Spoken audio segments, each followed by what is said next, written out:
ఇప్పుడు నేను మాట్లాడితే నన్ను కొడతారేమో అండి. అందరూ నాకు తెలుసు అందరూ తారక్ అన్న స్పీచ్ కోసం వెయిట్ చేస్తున్నారు. కానీ ఒకటే మాట డార్లింగ్, మీరందరూ ఎలా అయితే మాట్లాడాలనుకుంటారో తారక్ అన్నతో నేను కూడా అలాగే మాట్లాడాలనుకుంటాను. ఒక్క 5 నిమిషాలు నాకు కొంచెం టైం ఇస్తే నేను ఏదో మాట్లాడతాను. అంత గొప్పగా కాకపోయినా ఏదో మేనేజ్ చేస్తాను. సో అంత గొప్పగా మాటలు రాసే త్రివిక్రమ్ గారి ముందు, అంత గొప్పగా మాట్లాడే తారక్ అన్న ముందు మాట్లాడాలంటేనే భయంగా ఉంటుంది. మీరు అరిస్తే ఇంకా భయపడిపోతాను. సో అన్న, ముందుగా మీరు you are the first star that I ever met in the industry.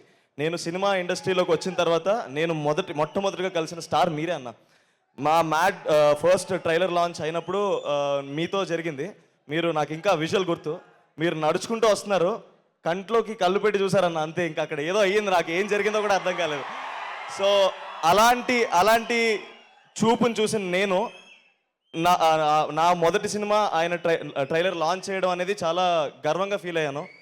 తర్వాత సంవత్సరంన్నర తర్వాత మళ్ళీ దానికి సీక్వెల్ చేసి దానికి సక్సెస్ కొట్టిన తర్వాత మళ్ళీ దానికి చీఫ్ గెస్ట్గా తారక్ అని వస్తే అంతకన్నా ఆనందం ఇంకేముంటుంది. So thank you so much అన్న, for ever grateful for the support that you given me initially in my career. And Trivikram గారి గురించి మాట్లాడాలండి. సార్, మీరు రాసిన మాటలు కానీ మీరు రాసిన ప్రతి సినిమా నన్ను ఎంతో ఇన్ఫ్లుయెన్స్ చేసినాయి సార్. నేను ఎప్పుడూ అంటుంటాను, నేను ఈరోజు సినిమా ఇండస్ట్రీలో ఈ వేదిక మీద ఇలా మాట్లాడుతున్నానంటే దానికి కారణం ఎన్నో గొప్ప సినిమాలు, ఆ గొప్ప సినిమాలు నిర్మించిన నిర్మాతలు, అలాంటి సినిమాల్ని దర్శకత్వం వహించిన దర్శకులు, అలాంటి సినిమాల్లో భాగమైన ఎంతోమంది నటీనటులు, అలాంటి గొప్ప సినిమాని నాకు పరిచయం చేసిన మా అమ్మ నాన్న కూడా నేను రుణపడి ఉన్నాను. అండ్ మా ఓకే ఇస్తాను, ఆపేస్తాను. సో నేను థ్యాంక్ఫుల్గా ఉండడానికి మాత్రం ఇక్కడికి వచ్చానండి. నేను కూడా సినిమాలో హీరో అవ్వగలనని నా నమ్మకం ఇచ్చిన తెలుగు సినిమా ప్రేక్షకులందరికీ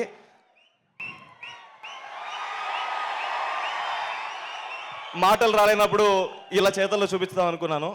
సో ఇంతకన్నా నేనేం చెప్పలేనండి. నాకు ఈ సినిమా ప్రాసెస్లో క్లోజ్ అయిన మనుషులందరికీ ఒకసారి థ్యాంక్స్ చెప్దాం అనుకున్నాను. కళ్యాణ్ అన్న, thanks for guiding me. Pranay అన్న, నువ్వు ఎక్కడున్నావు కనిపించట్లేదు, but you have been a very good support for me. నాకు ఎలాంటి సిచ్యువేషన్లో ఉన్నా సరే నేను నీకు ఫోన్ చేయొచ్చు, నువ్వు నాకు అవైలబుల్గా ఉంటావు అన్న ఫీలింగ్ వచ్చింది నాకు. అంత ధైర్యాన్ని ఇచ్చినందుకు థ్యాంక్ యూ సో మచ్ అన్న. ఈ వీడియో చూస్తున్న మా అమ్మమ్మ తాతయ్య గారు కూడా చాలా హ్యాపీగా ఫీల్ అవుతారు. అమ్మమ్మ తాతయ్య, మీ బ్లెస్సింగ్స్ ఉండడం వల్ల నేను ఈ స్టేజ్లో ఉన్నాను. Thank you so much.